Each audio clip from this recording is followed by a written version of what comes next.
라이언 일병 구하기. 그 장면은 영화가 아니라 실화였습니다. 1944년 6월 6일 오마하 해변. 첫 10분 2,000명이 쓰러졌습니다. 그날 독일군은 알고도 움직이지 못했고 이름 없는 병사들이 전쟁의 방향을 바꿨습니다.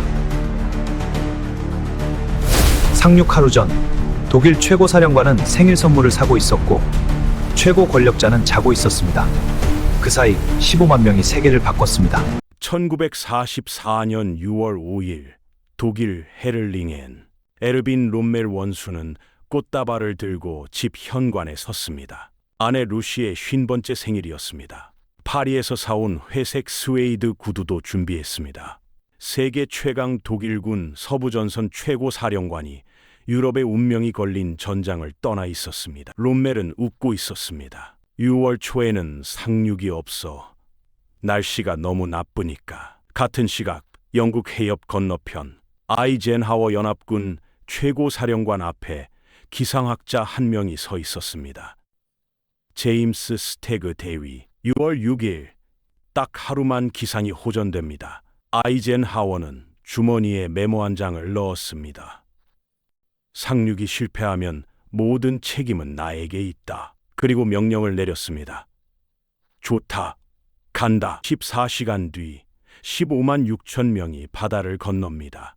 군함 6,939척, 항공기 1만 3천 대. 인류 역사상 최대 규모의 상륙작전. 그 첫 10분 만에 2천 명이 쓰러집니다. 이것이 DDAY입니다. 그런데 놀라운 사실이 하나 있습니다. 이 작전이 온다는 걸 독일군은 이미 알고 있었습니다. 롬멜은 몇 달 전부터 끊임없이 경고했습니다. 연합군은 반드시 상륙한다. 상륙 첫 24시간이 승부를 결정한다. 그는 이날을 가장 긴 하루라고 불렀습니다. 해변에서 연합군을 바다로 밀어넣지 못하면 전쟁은 끝난다고 확신했습니다. 그런데 정작 그 가장 긴 하루가 왔을 때 롬멜은 구두 상자를 들고 있었습니다. 15만 대군이 밀려오는데 세계 최강이라는 독일 국방군은 왜 속수무책으로 당했을까요? 오늘 영상에서는 그날 벌어진 미스터리를 하나하나 풀어보겠습니다. 영화에서는 보여주지 않은 DDAY의 진짜 이야기입니다. 1944년 봄, 독일군 정보부에는 연합군 상륙 관련 첩보가 넘쳐났습니다. 매일같이 보고서가 올라왔습니다. 연합군이 대규모 상륙을 준비 중이다. 이건 비밀도 아니었습니다. 영국 남부에 수백만 명의 병력이 집결하고 있다는 건 누구나 아는 사실이었습니다. 문제는 정보가 너무 많았다는 겁니다. 5월 한 달 동안만 접수된 상륙 관련 첩보가 500건이 넘었습니다. 노르망디라는 보고도 있었고 파드칼레라는 보고도 있었고 노르웨이라는 보고도, 심지어 지중해라는 보고도 있었습니다. 진짜와 가짜가 뒤섞여 있었고 걸러낼 방법이 없었습니다. 히틀러는 생각했습니다. 연합군이 올 거라는 건 안다. 문제는 어디로, 언제 오느냐지. 사실 합리적으로 따지면 파드칼레가 정답이었습니다. 영국 도버에서 프랑스 칼레까지 최단 거리 불과 34km. 서울에서 수원까지의 거리도 안 됩니다. 보급도 쉽고 상륙 후 독일 본토 루르 공업지대까지의 진격거리도 가장 짧습니다. 군사적 상식으로는 칼레가 맞았습니다. 그런데 연합군은 바로 이 상식을 역이용했습니다. 포티튜드 작전, 역사상 가장 정교한 기만 작전이었습니다. 미군은 실제로 존재하지 않는 제1미군 집단이라는 유령 부대를 만들었습니다. 병력 100만 명 규모의 거대한 군단. 하지만 실체는 없었습니다. 사령관으로는 독일군이 가장 두려워하는 장군 조지 패튼을 세웠습니다. 패튼이 칼레 방면을 지휘한다. 독일군은 이것만으로도 칼레가 진짜 상륙 지점이라고 확신했습니다. 여기에 고무로 부풀린 탱크 수백 대, 합판으로 만든 가짜 군함, 녹음된 전차 소리를 틀어주는 스피커 트럭까지 동원했습니다. 독일 정찰기가 찍어간 항공 사진에는 수천 대의 전차와 트럭이 도버항에 집결해서 파드칼레를 향해 준비하는 것처럼 보였습니다. 하지만 전부 풍선이었습니다. 고무로 만든 가짜 전차, 병사 2명이면 들어 옮길 수 있는 무게의 모형이었습니다. 독일군은 이 속임수에 완벽하게 넘어갔습니다. 놀랍게도 노르망디 상륙이 시작된 후에도 7주 동안이나 이건 양동작전이고 진짜 본 상륙은 파드칼레에서 올 것이라고 믿었습니다. 결정적 기갑 예비대를 노르망디로 보내지 못한 핵심 이유가 바로 이겁니다. 그래도 징후는 있었습니다. 분명히 있었습니다. 6월 2일 프랑스 레지스탕스에게 BBC 라디오를 통해 암호 메시지가 전달됩니다. 폴 베를렌의 시 가을의 노래 첫 구절. 가을 바이올린의 긴 흐느낌이 내 마음을 상하게 한다. 이것은 상륙이 2주 이내에 임박했다는 의미였습니다. 독일 정보부도 이 암호를 알고 있었습니다. 해독까지 완료한 상태였습니다. 여기까지는 독일군도 준비가 된 셈입니다. 6월 5일 저녁 9시 15분 두 번째 구절이 방송됩니다. 내 마음을 단조로운 슬픔으로 찌른다. 이것은 결정적 신호였습니다. 48시간 이내 상륙 개시라는 뜻이었습니다. 독일 제15군 정보장교는 이 신호를 즉각 포착했습니다. 제15군은 곧바로 최고 경계 태세에 돌입했습니다. 그런데 아이러니하게도 정작 노르망디를 방어하는 제7군에는 이 정보가 전달되지 않았습니다. 같은 서부전선 소속이었는데 통신 체계가 분리되어 있었습니다. 상륙이 온다는 암호를 해독해놓고 정작 상륙당할 부대에는 알려주지 않은 겁니다. 한편 영국 해협의 날씨는 최악이었습니다. 6월 초 저기압이 연이어 몰려오고 있었고 폭풍 후에 파도가 높았습니다. 독일 기상대의 예보는 단호했습니다. 향후 2주간 상륙 불가능. 하지만 연합군에게는 독일이 모르는 비밀이 있었습니다. 대서양 기상관측소가 연합군에 장악당해 독일은 대서양 방향의 기상 데이터가 부족했습니다. 연합군 기상학자 스테그 대위만이 6월 6일 하루짜리 기상 틈새를 포착한 겁니다. 독일군은 경험과 날씨를 믿었습니다. 연합군은 데이터와 과학을 믿었습니다. 이 차이가 역사를 갈랐습니다. 1944년 6월 6일 화요일 새벽 0시 15분 영국 남부의 비행장에서 수송기들이 이륙하기 시작했습니다. 어둠 속에서 1200대의 C-47 수송기가 영국 해협을 가로질렀습니다. 기내에는 공수부대원 24,000명이 타고 있었습니다. 등에는 45kg짜리 장비를 지고 손에는 소총을 움켜쥐고 있었습니다. 평균 나이 22세. 대부분 첫 실전이었습니다. 기내에서 병사들은 서로 말이 없었습니다. 누군가는 기도를 하고 누군가는 가족 사진을 꺼내보고 있었습니다. 프랑스 해안이 다가오자 대공포 화염이 하늘을 밝혔습니다. 수송기가 흔들렸습니다. 초록불이 켜졌습니다. 낙하산이 펼쳐졌습니다. 프랑스 하늘에 24,000개의 낙하산이 떨어지기 시작한 겁니다. 그런데 여기서부터 일이 꼬입니다. 강풍과 독일군 대공포 때문에 수송기 편대가 흩어졌고 낙하산 부대가 사방으로 분산됐습니다.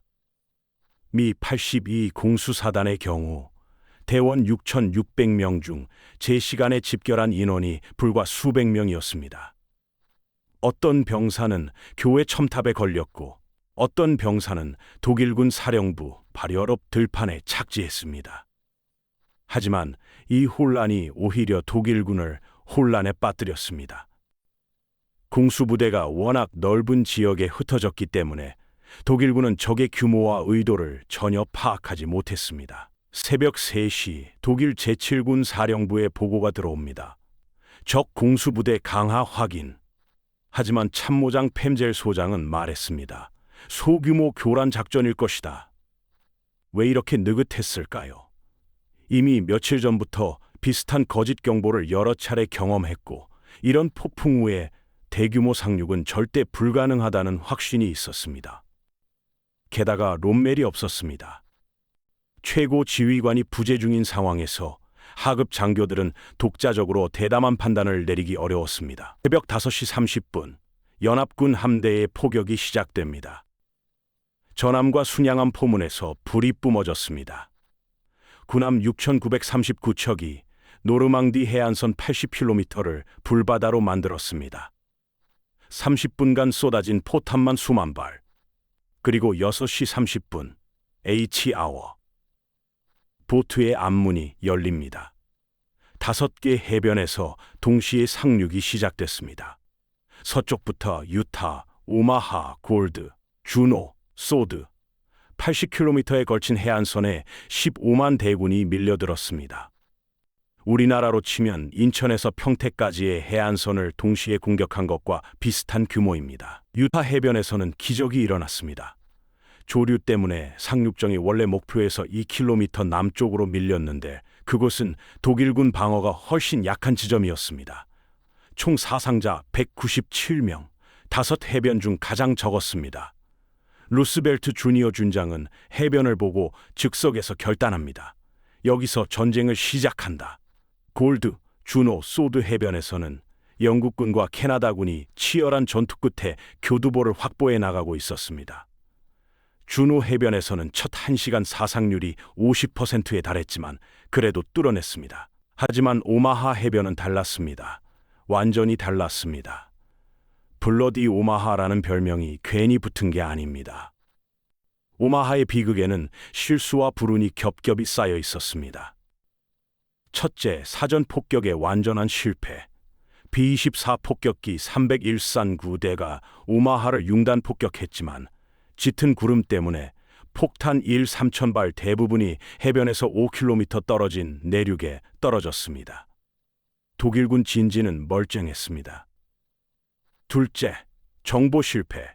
연합군은 오마하를 지키는 부대가 이 선급이라고 판단했지만 실제로는 동본선 경험 겸이 풍부한 정예 352보 병사단이 배치되어 있었습니다. 이 정보가 상륙 부대에 전달되지 않았습니다. 셋째, 지형의 함정.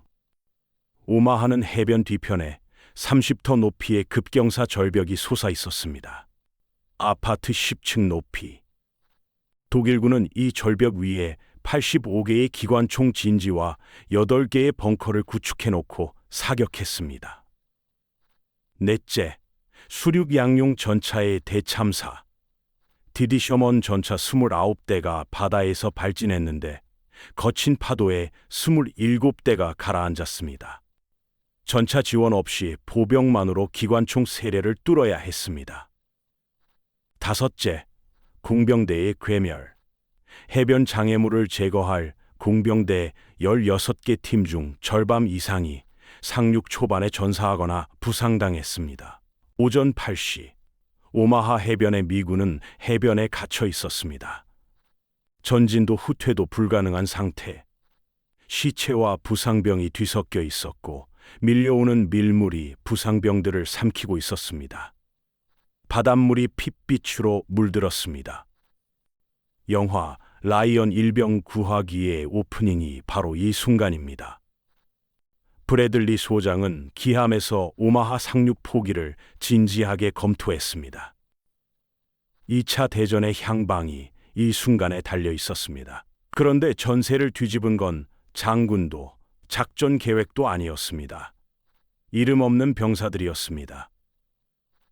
오전 9시 제29 보병사단의 노먼 코타 준장이 일어서서 외쳤습니다. 이 해변에 두 종류의 사람이 있다. 이미 죽은 놈과 앞으로 죽을 놈이다. 여기서 벗어나자. 레인저 대대원들을 향해서는 이렇게 말했습니다. 레인저가 길을 연다. 병사들이 하나둘 움직이기 시작했습니다. 소규모 분대가 자발적으로 절벽의 틈새를 찾아 올라갔습니다. 정식 명령이 아니었습니다. 공식 작전 계획에도 없던 경로였습니다. 그냥 해변에 누워서 죽느니 앞으로 가는 편이 낫다고 판단한 겁니다. 절벽 사이 좁은 골짜기를 발견한 소대가 방갈로르 폭약으로 철조망을 뚫고 한 명씩 기어 올라갔습니다. 동시에 구축함들이 좌초를 각오하고 해안 800m 앞까지 들어와 절벽 위 독일군 벙커에 함포를 퍼부었습니다. 선장들의 독자적 판단이었습니다. 명령을 기다렸다면 오마하는 끝났을 겁니다. 한편 독일군 쪽에서는 어떤 일이 벌어지고 있었을까요? 이것이 DDAY의 가장 큰 아이러니입니다. 롬멜은 여전히 독일에 있었습니다. 참모들이 상륙 소식을 전하자 얼굴이 하얗게 질렸습니다. 내가 없을 때 왔구나. 즉시 차를 타고 600km를 달려 돌아오기 시작했지만 연합군 전투기가 하늘을 장악하고 있어서 도로 이동도 위험했습니다. 도착은 저녁이 다 되어서였습니다. 더 결정적인 문제는 기강사단이었습니다. 노르망디 인근에는 세계 기갑사단 전차 수백 대가 대기하고 있었습니다. 이 전차 부대가 상륙 초반에 반격했다면 연합군은 바다로 밀려났을 수도 있었습니다. 롬멜이 그토록 강조한 상륙 첫 24시간의 핵심이 바로 이 기갑 반격이었습니다. 하지만 기갑사단 투입에는 히틀러 총통의 직접 승인이 필요했습니다. 히틀러가 전선 지휘관의 독자적 판단을 불신했기 때문에 만들어진 규정이었습니다. 그런데 히틀러는 자고 있었습니다. 전날 밤 수면제를 먹고 잠든 상태였습니다. 참모들은 총통을 깨울 수 없었습니다. 국방군 작전부장 요들 대장도 상륙이 확실해질 때까지 총통을 깨우지 말라고 지시했습니다. 유럽의 운명이 결정되는 순간에 독일 최고 지휘관은 자고 있었고 서부전선 사령관은 구두를 들고 차를 타고 있었습니다. 결국 기갑사단 투입 승인은 오후 4시에야 내려왔습니다. 상륙 시작 후 거의 10시간이 지난 뒤였습니다. 그마저도 연합군 전투기가 하늘을 장악하고 있어서 전차가 낮에 이동하면 공습 표적이 됐습니다. 전차 부대가 해변에 도착했을 때는 이미 연합군이 교두보를 굳힌 뒤였습니다. 오후가 되자 상황은 완전히 달라져 있었습니다. 오마하 해변에서도 병사들이 절벽을 돌파했고 포인트 뒤 오크에서는 미 제2레인저 대대가 30m 수직 절벽을 로프와 사다리로 기어올라 독일군 155mm 포대를 점령했습니다. 225명이 올라가서 이틀 후 살아남은 건 90명이었습니다. 유타, 골드, 주노, 소드 해변에서는 이미 내륙 수킬로미터까지 진출해 있었습니다. 영국 3사단은 소드 해변에서 출발해 칵 근교까지 도달했습니다. 해변에는 후속 병력과 물자가 쏟아져 들어오고 있었습니다. 트럭, 탱크, 보급품. DDAY 하루 동안 해변을 통해 상륙한 차량만 2만 대가 넘었습니다. 해질 무렵 5개 해변 모두에서 성공 신호가 올라왔습니다. 불가능하다고 했던 작전이 성공한 겁니다. DDAY 하루 동안의 숫자입니다. 연합군 투입 병력 15만 6천 명, 해군 함정 6,939척, 항공기 1만 3천 소, 연합군 사상자 약 1만 명, 이 중 전사 4,414명, 오마하 해변 사상자만 약 2,000명. DDAY는 성공했지만 그 성공은 아슬아슬했습니다. 만약 스테그가 그 24시간 틈새를 놓쳤다면, 만약 히틀러가 그날 아침 일찍 일어났다면, 만약 기갑사단이 즉시 투입됐다면, 만약 기만작전이 발각됐다면 역사는 완전히 달라졌을 겁니다. DDAY 이후 연합군은 프랑스 내륙으로 밀고 들어갔습니다. 8월 25일 파리 해방, 1945년 5월 8일 독일 항복, 노르망디에서 시작된 전진이 유럽 전쟁을 끝냈습니다. 그런데 여기서 한 가지 더 생각해 볼 것이 있습니다. DDAY가 실패했다면 유럽 전쟁은 수년 더 길어졌을 겁니다. 소련이 유럽 대부분을 단독으로 점령했을 가능성이 높습니다. 미국의 전략 자원이 유럽에 묶여 있었다면 1950년 한국 전쟁에서 미국의 개입은 지금과 완전히 달랐을 수도 있습니다. 인천 상륙 작전을 기획한 메가더도 노르망디의 교훈을 참고했습니다. 프랑스 노르망디의 성공이 6년 후 한반도 인천의 성공으로 이어진 셈입니다. 정리해보면 이렇습니다. 롬멜은 상륙이 온다는 걸 알았습니다. 하지만 생일 선물을 사러 갔습니다. 독일 정보부는 암호를 해독했습니다.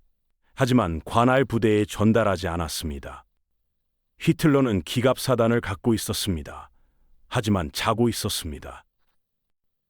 독일군은 기만 작전을 의심했습니다. 하지만 끝까지 파드칼레를 믿었습니다. 하나하나만 보면 사소한 실수입니다. 하지만 이 실수들이 전부 같은 날에 겹쳤습니다.